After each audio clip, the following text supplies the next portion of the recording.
Welcome to another episode of The Adult Potato. I'm Fiona Tater. And I'm Spencer Latka.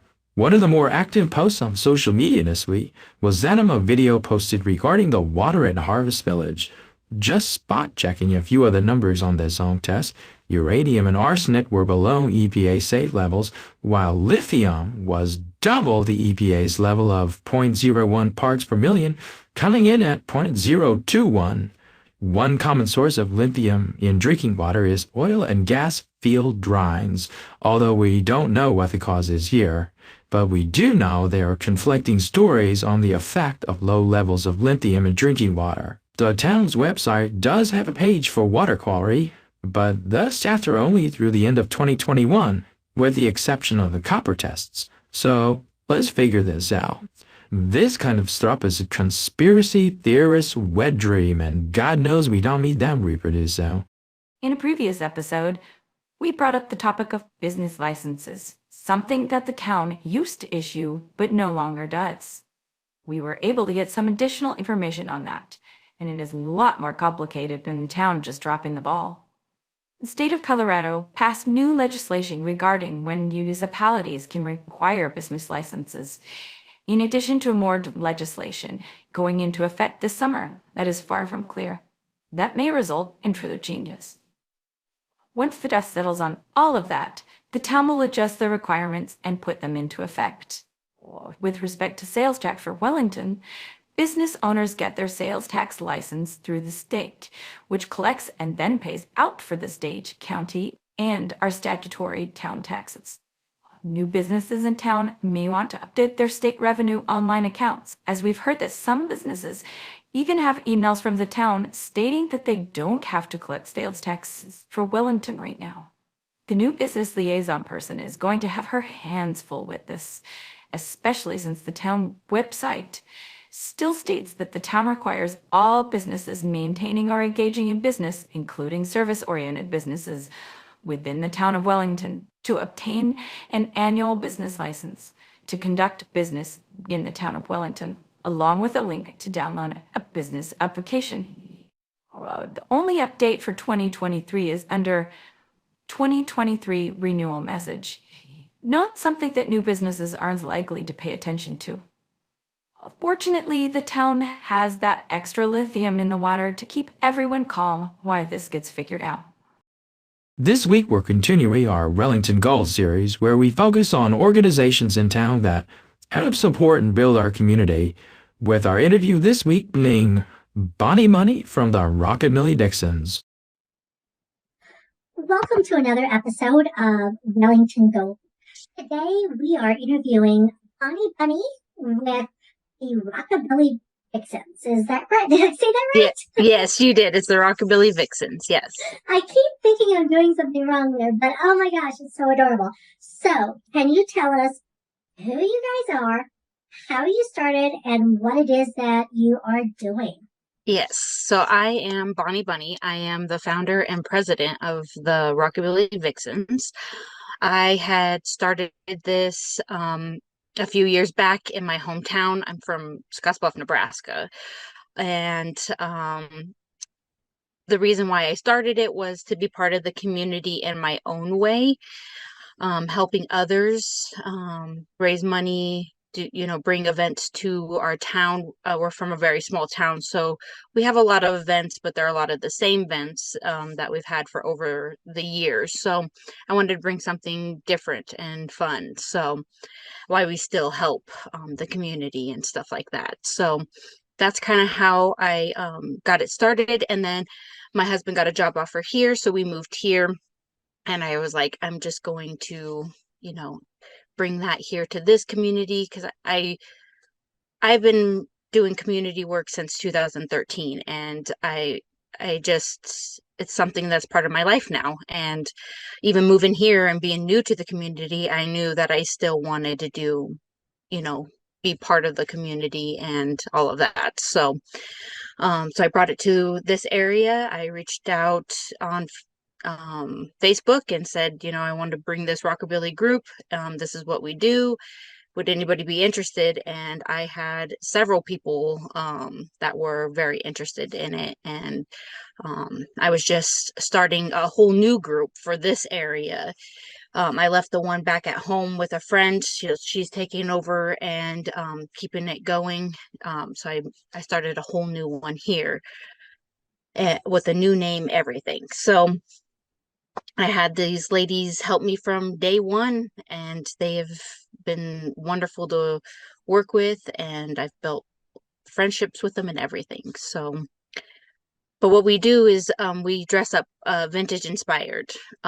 So it doesn't have to be true vintage. Why we kept it rockabilly is because it's vintage, but with your own twist of your own style. So we like to dress up, and then we volunteer throughout the community, raise money for different charities, volunteer our time with different organizations, and then we also bring events to the community. How many people are in the group? So we had 5 this last year. So May is going to be our 1 year. And we've had the 5 girls that have been there from the beginning. We just had a meet and greet, and now we have 15 members that are joining us and stuff. So it'll be 15 of us now. That's amazing. Yes, yeah, it's going to be great to have more hands on deck. We do that will be helpful for when we put on our events and volunteer work and stuff like that. And plus, Okay. building different friendships. Yes. So you say that your 1 year anniversary is coming up, Yes. and tell us some of the events that you've done in the last year. So in the last year, we have teamed up with Poor Brothers. They do a community night. So we try to go and donate money as often as we can. We're still building our account so that way we can, make more donations and stuff. But we teamed up with them, and if we had the money to donate to different organizations, we were able to, we would go to their community nights. We have helped different local people that were in need and had like a GoFundMe or something. Then we donated to them. Like one was a cancer patient, so we donated to them here recently. What else have we done? We've done a lot of car shows on just to get our name out there and stuff. So that was our main goal. But this last year, we have donated $675 so far. And then in May, we'll be making another donation to Wounded Warriors. So That's wonderful. Are you a 501c3? what's that? Are you a 501c3? Are you a nonprofit? Not yet. We are actually working on that. We started the application process and everything. So now that's our next goal, is to get that all paid for. We're actually doing a calendar fundraiser right now to help pay for the 501c3. That's great. I know that is a pain in the butt. It is, yes. So, where do people go to get this calendar? What's that? Where can people go to get the calendar? Oh, so they can reach out to us on Facebook, and then also on our website. We do have it there. You can order it and pay through our website. And what is that website? It's just rockabillyvixens.com. Nice. And then that's easy to remember. Yes, yeah. And then we are going to be setting up like downtown Fort Collins in front of like Warigan Sam, and try to sell some calendars then, and also at our car show that's coming up. When is the car show, and where is it? The car show is May 27th, and it's at the Horsetooth Store and Gas. This car show, the 50% of the proceeds will go to the Wounded Warriors project, and then the other 50 will go into our bank account, so that way we can donate to different organizations throughout the year. Awesome. So have you had the opportunity to team up yet with any people at American Legion or Kiwanis or anything else? Or do we need to make some introductions?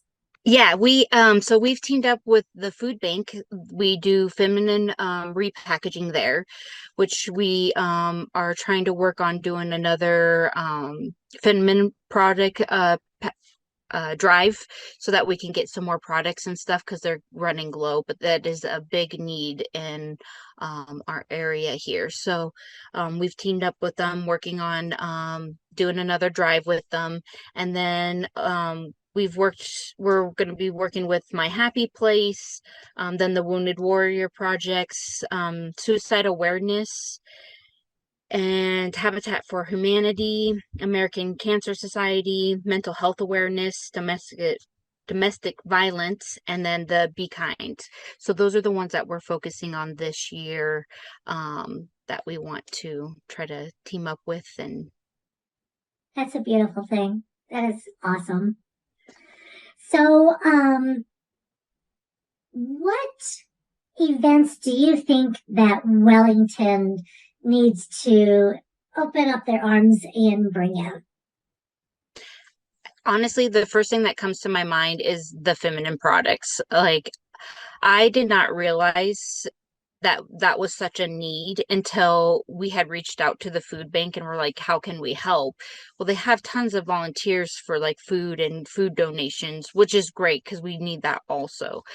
But they were like, well, we have this lady that comes in, and she started this whole thing from out of her basement, with the feminine products and stuff.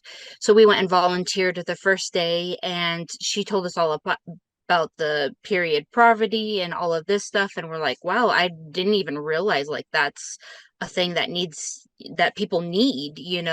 And then when she started telling us, like it's $20 almost for for your span of, Yeah, having your period. And I was like, yeah, that could be a lot for somebody. That $20 could pay for, food and, and stuff like that. So when she started telling us that was a need, and people improvising and then getting infections and stuff like this, so it really opened my eyes. I was like, wow, we do need this. So they did have some big donations that's gotten them through the years, but they're now running down to the end of those donations. So that's really, like, I think our the biggest thing, is bringing in more feminine products for women and teenagers. Like, there's teenagers that have missed school because they didn't have anything. So yeah, that's a terrible thing. yeah, Have you done a drive already? we did a food and feminine product drive in Wellington, and that went really well. We got a lot of stuff, but she needed more specific things. So Hmm. this next drive, we're trying to work on um, just the items that she needs. So she made a list for us of the items that she needs. So Where was that event? Because I that kind was, of remember something about it. yeah, that was at the hair salon, Oh, at was that at Onyx. Onyx? Onyx, yes. Yep. Oh, I can see that rockabilly vibe going really well with the gals over there at Onyx. Yes, they were wonderful. They gave us a location so that we can bring in more stuff. They donated themselves. They were really great. They're an awesome group of gals over there. Um, Yes. all right. Well, we've got some good information on you and love what you're doing for the community with this feminine hygiene product drive. This is, like you said, it it's a big deal. $20 is a lot when you don't have, a lot of money. So Right. Yeah, and if you have, five, mom and, five girls or four girls or even two girls, I mean, that's a lot for a household because I mean, you end up sinking together, so that's all at once. yeah, So it can add up really quickly. yeah. So do you know it? I mean, like, can we just drop things off at the Onyx collective then? Are they Um, still collecting? they're not still collecting that. We've um already done the drive and everything, but we are working with Vanilla's the lady that had started all of the stuff at the food bank. So we're working with her on getting some boxes and putting those through different um businesses and stuff throughout the community so that people can just donate throughout the year. We are working on some locations in Wellington, so hopefully we'll have that information soon. When we do do all of that, because I'll be here pretty soon, we'll list all the locations on our Facebook page and our website. Oh, that's wonderful. Okay, so since you are on the adult potato, one of the things that we do ask is, what is your favorite potato-based product or meal? I have to say the baked potato. That's a popular one, yeah. Yes, yeah, that's the go-to. What toppings do you put on your potato? I like it with everything. Like I will put, the chives, sour cream, even sometimes chili on the top. I like a full loaded baked potato. Nice. That sounds lovely. Okay, well, thank you very, very much for your time today. Yes, thank you for having us. This is great. We're really trying to get more of our name out there and stuff, and this is great. Everybody, go to rockabillywixens.com, check out their page, check out their social media on Facebook, see how you can get involved and help them out. And best of luck on getting that nonprofit paperwork all finished up. And yes, thank you. Yeah, like I said, I know it's a pain in the butt. Yes, lots of steps. Yeah, but that way you can really do some fundraising. People can use it as a write-off, and you can make more of an impact. Yes, I agree. Okay, well, thanks again, everybody. Thanks for watching, and Thank we'll you. see you on the next episode. Bye. Bye. The Rockabilly Vixens only started a year ago in Wellington, and their membership went from 5 to 15. I'm expecting we're going to see a lot more coming from them in the next few years. They're a fun group and have a lot of heart to help others. There are a lot of events coming up in Wellington. Here are a few to put on your calendar. Well, Sparch Brewing has their comedy night on the 1st, and Sparchtoberfest's beer and cheese pairing is on the 2nd, if you were lucky enough to get tickets. Soul Squared is hosting their bingo night on March 11th, and make sure you get your tickets for the St. Patty's Jubilee Beer Crawl before they sell out. And that's the end of this episode. As always, thanks for watching, and lock your doors.